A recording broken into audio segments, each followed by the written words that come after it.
So இந்த துரோக சக்கரத்தை நம்ம இந்த இடத்துல பிடிச்சி இப்படி நம்ம சுத்தலாம். என்ன காரணம்னா அனைத்து சமூக மக்கள், எல்லா மக்களும், உதாரணத்திற்கு பெண்கள், இளைஞர்கள், சாமானியர்கள், அரசு ஊழியர்கள், விளிம்பு நிலை மக்கள், விவசாயிகள், மீனவர்கள், வணிகர்கள், மாணவர்கள், பட்டியலின மக்கள், சாமானிய மக்கள். ஸோ இத்தனை சமூக மக்கள் இன்றைக்கு தமிழகத்தில் இதை நம்ம செக்டாரா பிரிக்கலாம்.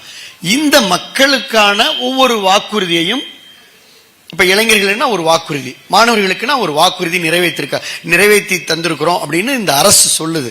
அது 99% நிறைவேற்றப்பட்டிருக்கிறது என்று சொல்லுகின்ற இந்த திராவிட முன்னேற்ற கழகத்துடைய அரசு, முதலமைச்சர் ஸ்டாலின், நீங்களே வாங்க இந்த சக்கரத்தை இப்படியே நான் சுத்துறேன், சுத்தி அது ஏதாவது ஒரு இடத்துல நிக்கிறப்ப அந்த சமூக மக்களுக்கான அந்த வாக்கு எனக்கு கரெக்டா மேட்ச் ஆயிடுச்சுங்கண்ணா.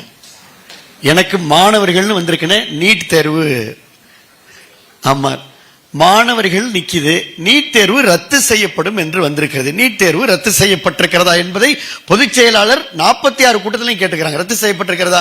கோரஸா சொல்லலாம். ரத்து செய்யப்பட்டிருக்கிறதா? அப்ப திராவிட முன்னேற்ற கழகத்துடைய முதல் வாக்குறுதி எது? வந்தோன்னா முதல் கையெழுத்துல ஒழிப்போன்னு சொன்னது எதை? இப்ப ஒழிச்சிட்டாங்களா? இவ்வளவுதான்.